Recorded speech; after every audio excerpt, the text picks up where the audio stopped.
Venez vous relooker chez Luminel. Salon de beauté Luminel vous présente le journal. Luminel, osez être la plus belle.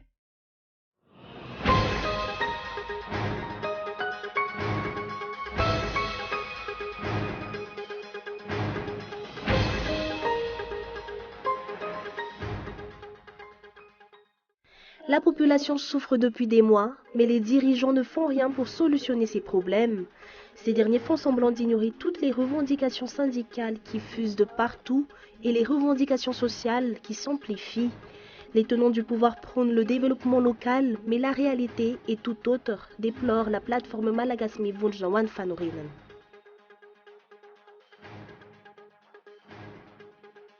Les interrogations fusent concernant l'achèvement à temps des infrastructures nécessaires à l'accueil du sommet de la francophonie. L'État rassure qu'elles seront prêtes avant l'événement, mais sur le terrain, beaucoup constatent que les travaux piétinent. Les habitants d'Alep dans le nord font face à une terrible pénurie de nourriture, une grave crise humanitaire, notamment dans les quartiers contrôlés par les rebelles.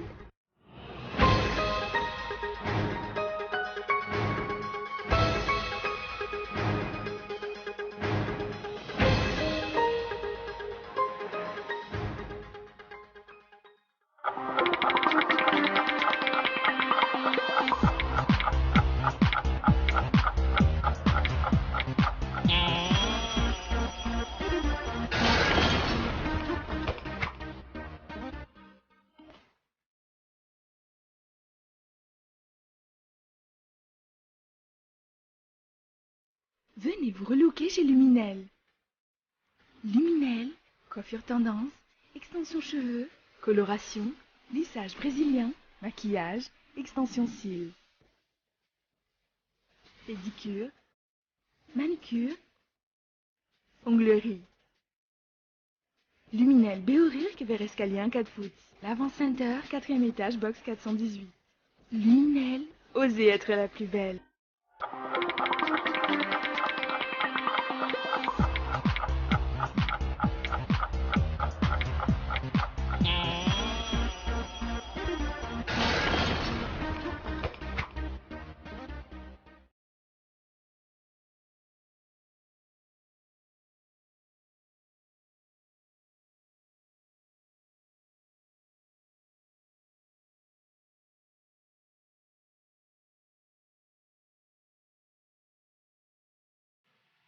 Bienvenue à vous tous et merci d'être avec nous sur Cool TV dans cette nouvelle édition du journal en version française.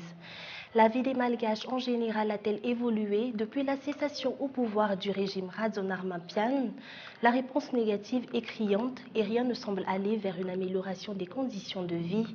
Les dirigeants font montre d'inertie et ne se sentent nullement redevables. Il semble évident que l'amélioration de la vie sociale de la masse ne figure pas dans la priorité de l'État. C'est un éditorial de Boaz Razanatsou. À ce jour, le régime en place semble incapable d'établir un quelconque bilan de la situation économique et sociale qui prévaut. Il refuse de jouer le jeu de la transparence. Redevabilité? Il ne connaît pas. En attendant, la vie de la majorité des Malgaches empire chaque jour davantage. Un bref bilan fait ressortir que par rapport à 2013, en moins de 2 ans et demi, les tarifs de la Jirama ont augmenté, les frais de transport ont augmenté, le carburant a augmenté, le prix de la viande a augmenté, le prix du riz a augmenté, l'ariar a dégringolé. Les résultats scolaires sont en baisse, les Malgaches ne peuvent plus se soigner. L'insécurité sans cesse grandissante et omniprésente, le taux de chômage a atteint des proportions inégalées, tandis que selon les derniers chiffres de l'Instat, la création d'entreprises a régressé. Seule la corruption dans tous les domaines prospère plus que jamais. Dans ce contexte, les richesses du pays continuent à être cédées à on ne sait trop quel prix. Plusieurs questions titillent les esprits à ce sujet. Quelles sont les contreparties des licences distribuées par l'État à des étrangers? Combien cela rapporte-t-il à l'État et aux collectivités? Nos dirigeants n'en soufflent le mot et continuent à jouer le jeu de l'opacité absolue. Est-il impossible aux dirigeants actuels d'en dire plus sur les transactions qu'ils font au nom du peuple malgache?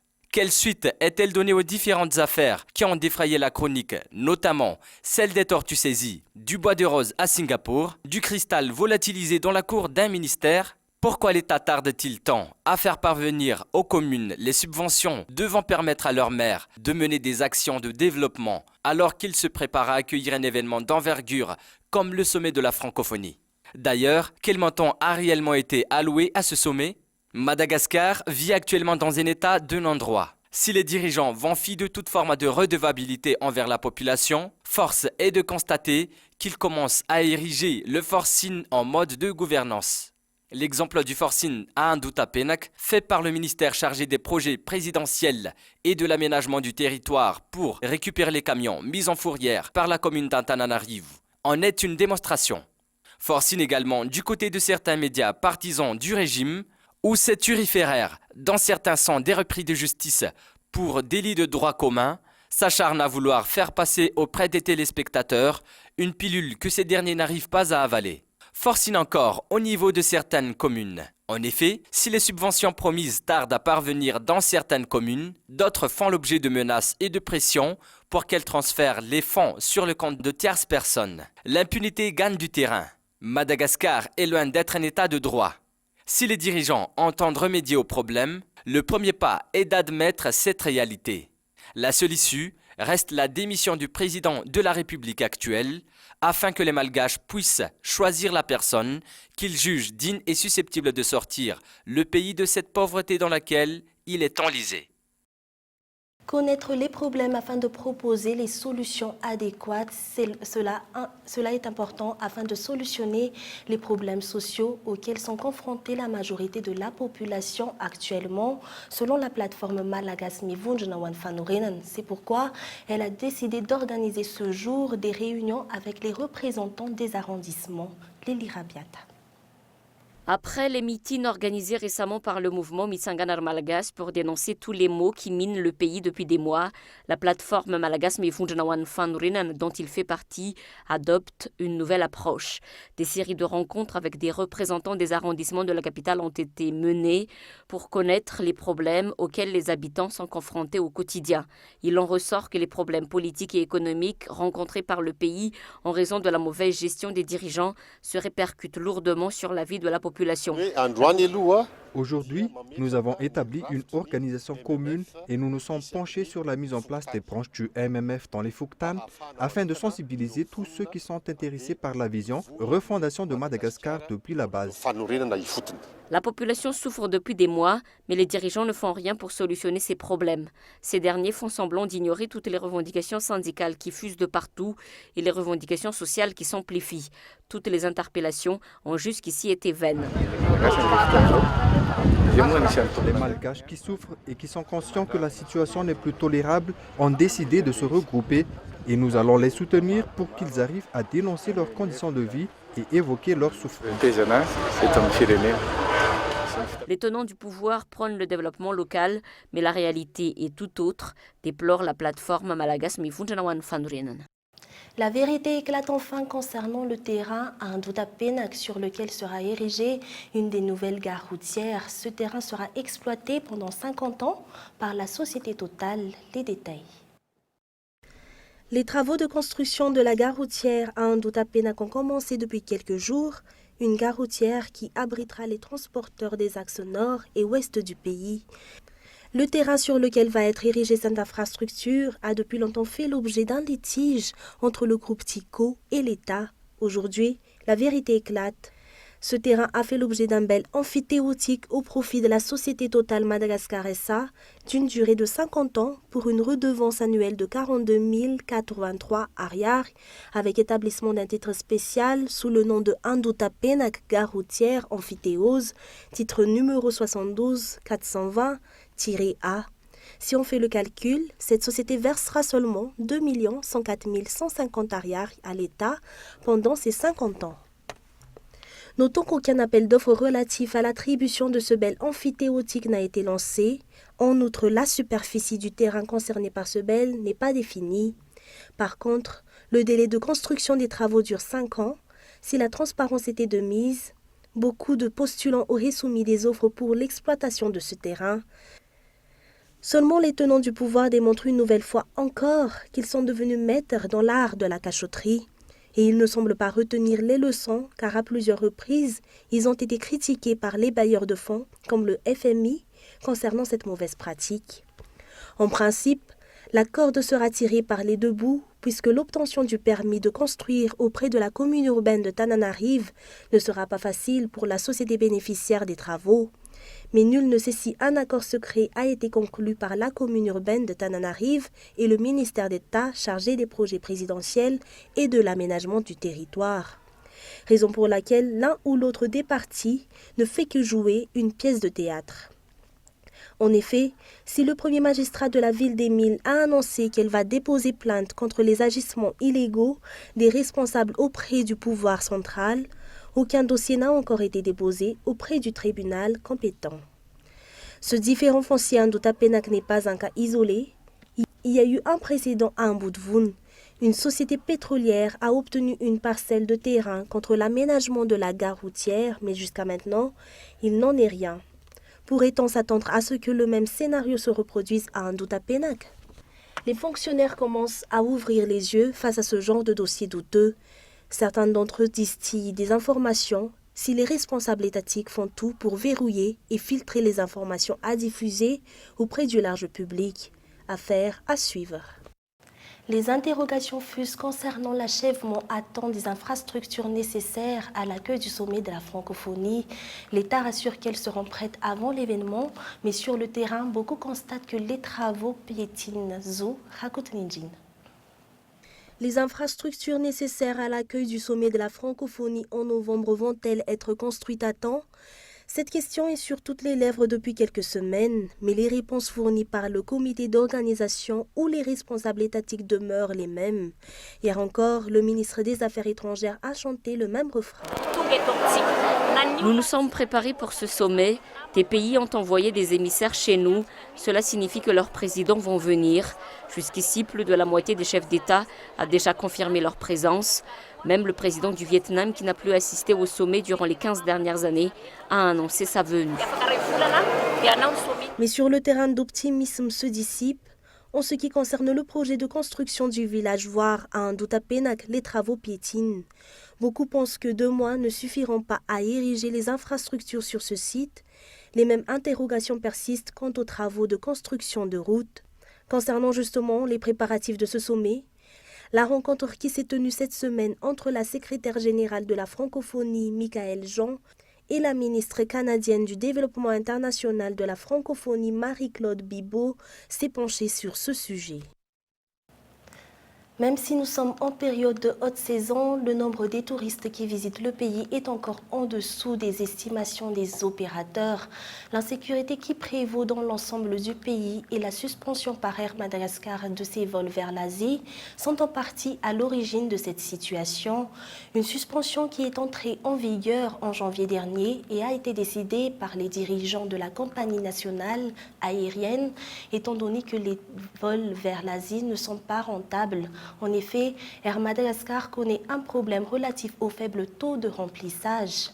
Suite à cette suspension, l'Airbus A340 loué à $350 000 par mois n'est plus exploité. Cependant, une reprise des vols l'Asie pour ce mois de septembre avait été annoncée il y a quelques mois par les responsables de l'Air Madagascar. Et puis sur le plan international, les habitants d'Alep dans le nord font face à une terrible pénurie de nourriture, une grave crise humanitaire, notamment dans les quartiers contrôlés par les rebelles. Reportage de France 24.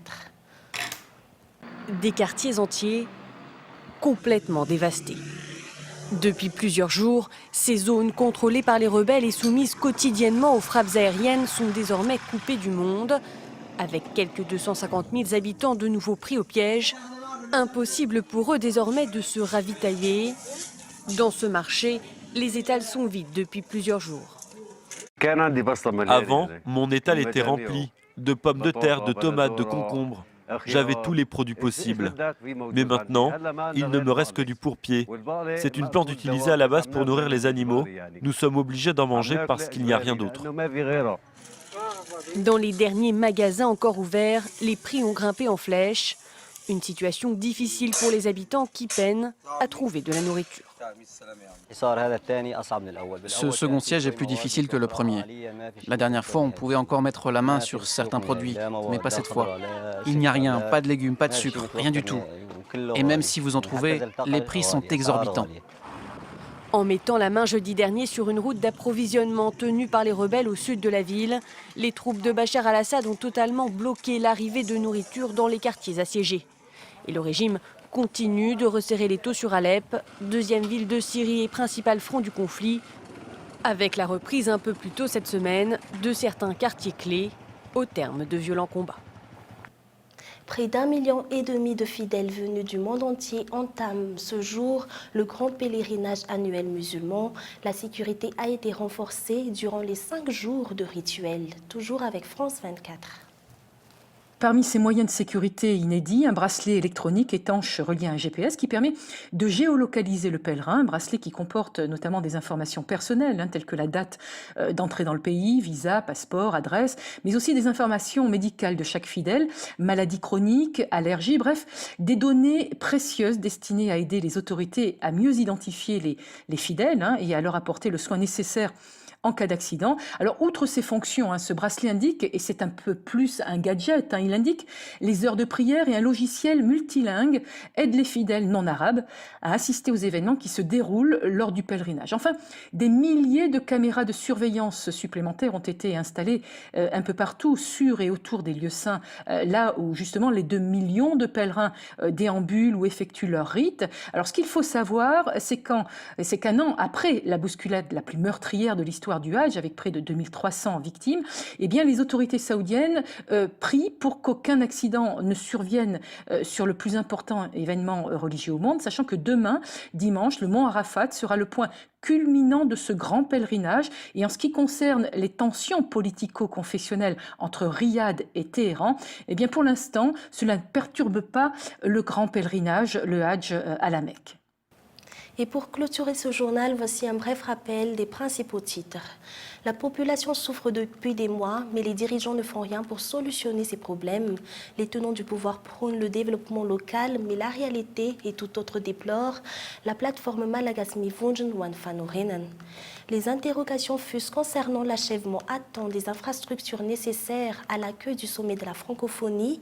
L'État rassure qu'elles seront prêtes avant l'événement, mais sur le terrain, beaucoup constatent que les travaux piétinent. La vérité éclate enfin concernant le terrain à Indotapénac, sur lequel sera érigée une des nouvelles gares routières. Ce terrain sera exploité pendant 50 ans par la société Total. Les habitants d'Alep dans le nord font face à une terrible pénurie de nourriture, une grave crise humanitaire, notamment dans le nord, dans les quartiers nord contrôlés par les rebelles. Et c'est la fin de cette édition. Merci de votre fidélité. Très bonne soirée sur Cool TV. Au revoir.